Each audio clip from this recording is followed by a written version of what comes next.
നമസ്തേ പ്രിയമുള്ള പ്രേക്ഷകരെ, നമ്മുടെ ചർച്ച ചെയ്യുന്നു നവഗ്രഹങ്ങളിൽ സേനാനായകനായ സത്വത്തിൻ്റെ, ധൈര്യത്തിൻ്റെ, സാഹസികതയുടെ ഒക്കെ പ്രഭാകേന്ദ്രമായ ചൊവ്വയുടെ ധനുരാശിയിലേക്കുള്ള ചാരവശാലുള്ള മാറ്റവും ശുഭാശുഭ ഫലങ്ങളും.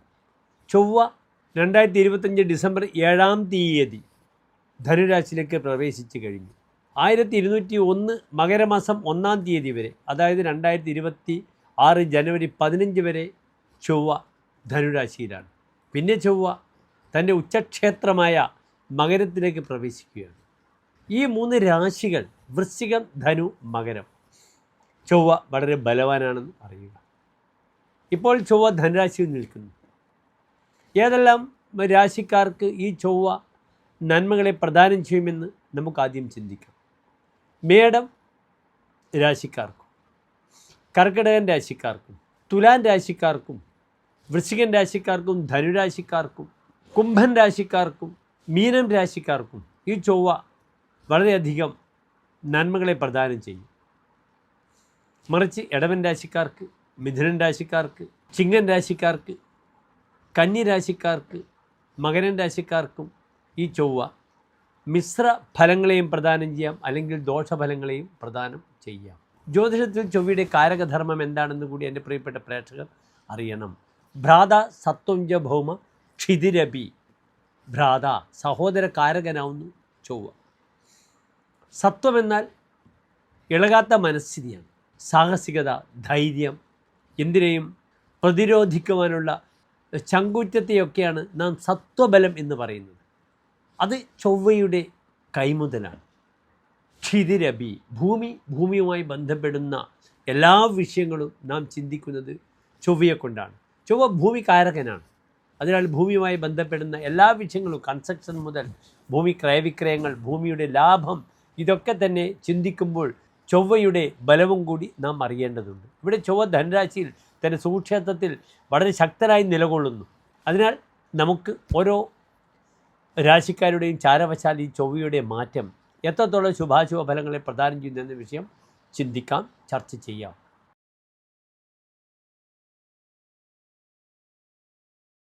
മകംപൂരം ഉത്ര നക്ഷത്രത്തിൻ്റെ ആദ്യത്തെ 15 നാഴിക വരുന്ന 2.25 നക്ഷത്ര സമൂഹം.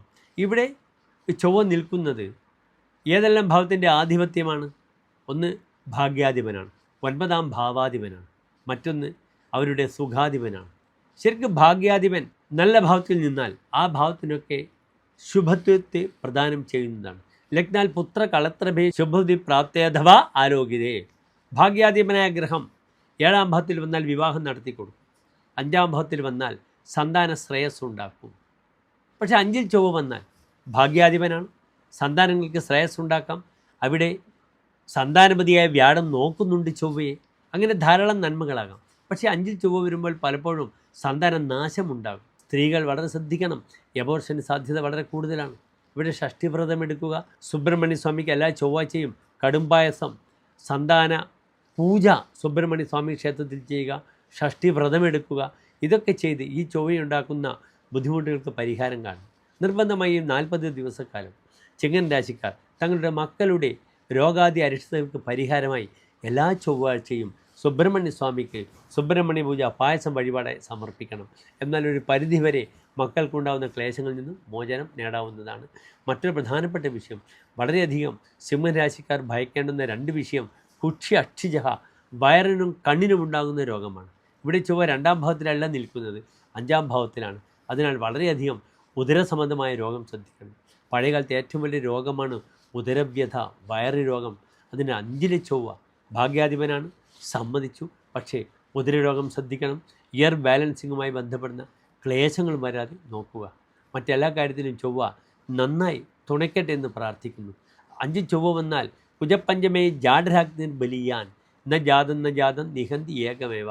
വളരെയധികം ജഡരാഗ്നി ഉണ്ടാകും. എത്ര വിശപ്പുണ്ടെങ്കിലും എന്ത് ഭക്ഷണം കഴിച്ചാലും ഡൈജഷൻ ഈസിയായിട്ട് നടന്നു പോകും. ന ജാതം നിഹന്തി ഏകമേവ. സന്താനങ്ങൾക്ക് ബുദ്ധിമുട്ടുണ്ടാകും. ഞാൻ സൂചിപ്പിച്ചു, പരിഹാരവും പറഞ്ഞു കഴിഞ്ഞു, നിർദ്ദേശിച്ചു കഴിഞ്ഞു, ചെയ്യുക. തദാനീം അനൽപാമതി കിൽബിഷേബി. പലപ്പോഴും മറ്റുള്ളവർക്ക് പാപത്തിലേർപ്പെടാനുള്ള ബുദ്ധി ഉപദേശിച്ചു കൊടുക്കും. ശ്രദ്ധിക്കണം.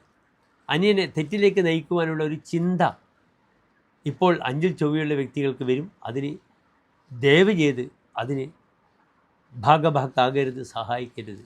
സ്വയം ദുഗ്ധവത് തപ്യതേ അന്തസ്സദൈവ. അങ്ങനെ ചെയ്യുകയാണെങ്കിൽ പിന്നെ പാല് തിളക്കുന്നത് പോലെ അവസാനം താൻ പശ്ചാത്തപിക്കുമെന്ന് പറഞ്ഞിരിക്കുന്നു. അതിനാൽ ഒരു തരത്തിലും അന്യനെ നശിപ്പിക്കുന്ന നാശോന്മുഖമായ പ്രവൃത്തിക്ക് കൂട്ടു നിൽക്കരുത്. മനസാ വാച കർമ്മണ അതിന് സഹായിക്കുകയും ചെയ്യരുത്. ചിങ്ങൻ രാശിക്കാരെന്ന ഒരു വിനീതമായ ഒരു അഭ്യർത്ഥന എനിക്കുണ്ട്. അല്ലാതെ ഈ ചൊവ്വ ബുദ്ധിമുട്ടുണ്ടാക്കില്ല. ആകാശത്ത് നോക്കി മൊബൈൽ വെച്ച് നടക്കരുത്. കുഴിയിൽ വീഴും, പാദങ്ങൾക്ക് പരിക്ക് വരുമെന്ന് കൂടി അറിയുക. നന്ദി, നമസ്തേ.